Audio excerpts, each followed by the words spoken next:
All right, guys. My host duties are over for the evening. Yeah.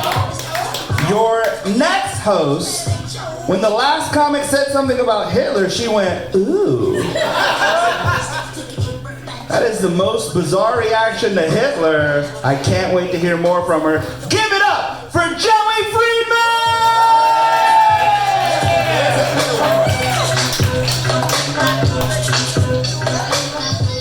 Thank you, Angel. Everyone, give it up for my uncle, Angel.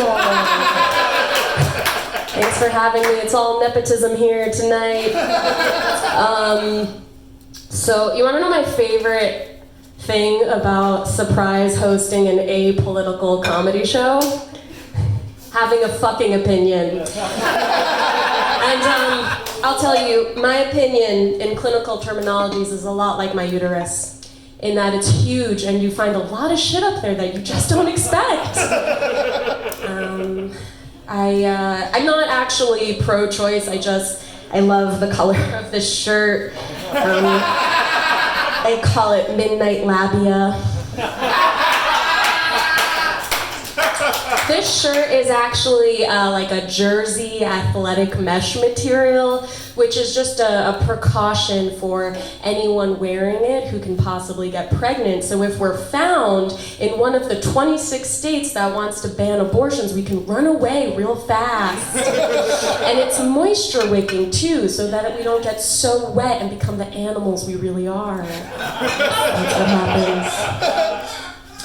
I think it's kind of funny that the two polar ends of the argument are pro-life versus pro-choice, because that kind of implies that the opposite of life is choice, which is very like Adam and Eve, right? Like, you can live your life or you can have free fucking will. And I don't like that, because I love separation of church and state, because when I'm trying to focus on politics and economics, I get very distracted if I start thinking about sexy six-pack Jesus. I mean, that guy is well hung.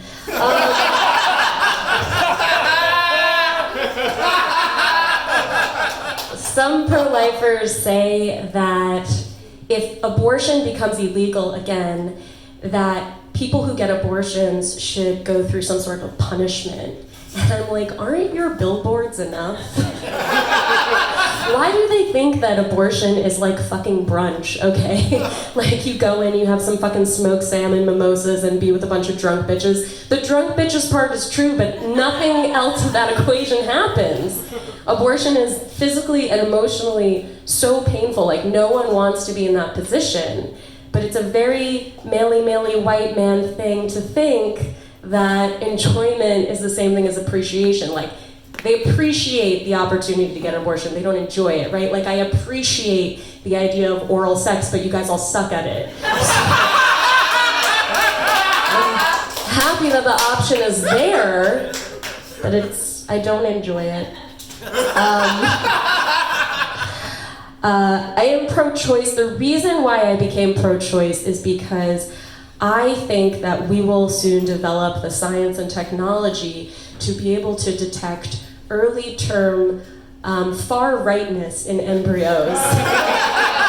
And I just can't wait to nip that in the bud. I really hope they don't overturn Roe V Wade while I'm still alive, because I am one appointment away from my punch card, and I cannot wait to get that free pink donut. I love donuts. This is the dessert portion.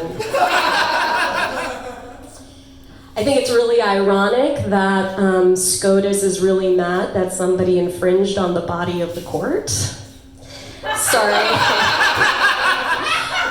That joke's not exactly fully formed yet.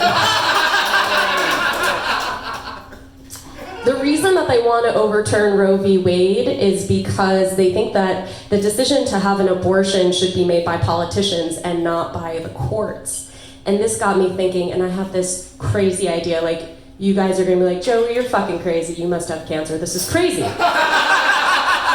I think, it sounds stupid, but I think that the people who need to get abortions should make the decision about getting abortions. I know, it's crazy, like, you think You think I'm fucking nuts, but like that would be like if people who could just like get vasectomies whenever they want and like get erectile dysfunction pills universally covered by healthcare. Like that would be insane. That would never fucking happen.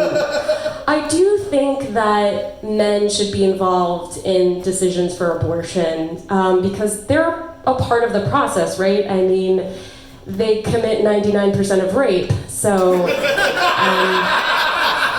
And you know those rapists just want to have kids in a family.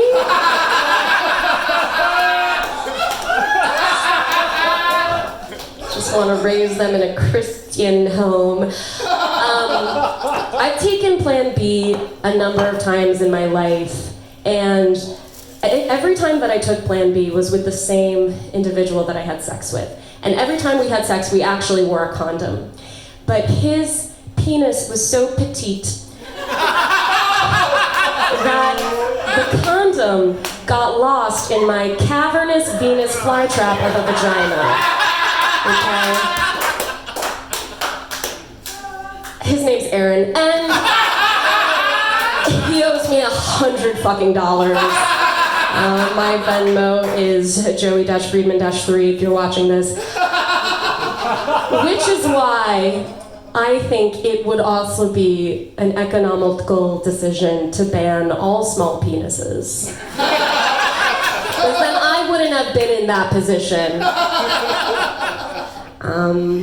I know you guys are like, Joey, get off your soapbox. And I'm like, government, get out of my box.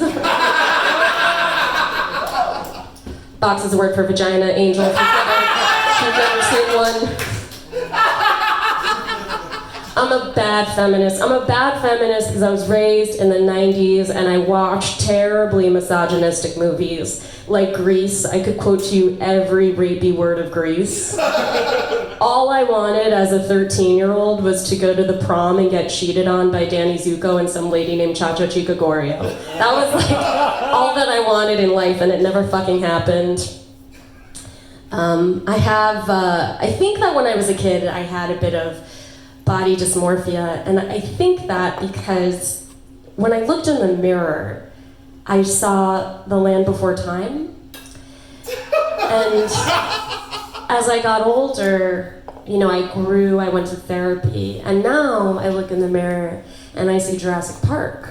Not just one dinosaur, like the entire park. My sister was like, I really don't like that joke. And I was like, then you shouldn't have given me adolescent bulimia. What do you want from me? I went to a wedding the other day, and it was so much fun because Black people were there. This wedding was so much fun that I lost my menstrual cup.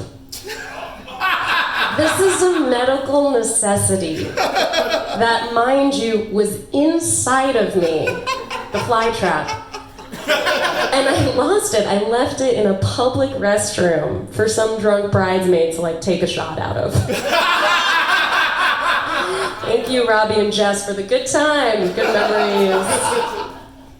I think it's really funny. Today I came in here, and a lot of people here have actually watched my stand-up, and they know that I have cancer, but David Balaghese did not know that I have cancer. And it's funny because David, I don't know where you are because I can't see anything, but so I have breast cancer, David, and so I don't have nipples anymore. I go like this in case you don't know where nipples are. And somebody asked me the other day, they were like, what does it look like since you don't have nipples anymore? And I was like, you know, it's just black holes. Just vortexes, collecting trash and chairs and cows. Just real eye of the storm scenario over here. No, it's just skin as an educational point. It's just my butt skin. That's what I did. Thank you. Ever since I had my surgery where I got a bilateral mastectomy and then all my hair fell out through chemo, I was going through some more body issues, and I was like, you know, I should really buy some clothing that fits me better now that I look kind of different. And I took a quiz online to see what kind of body shape I have, you know, like hourglass or pear shape, and I got a bulb of garlic. So I don't know where to buy my pants. Anyway, guys, that's the end of my set, and now I'm gonna introduce to you Dr.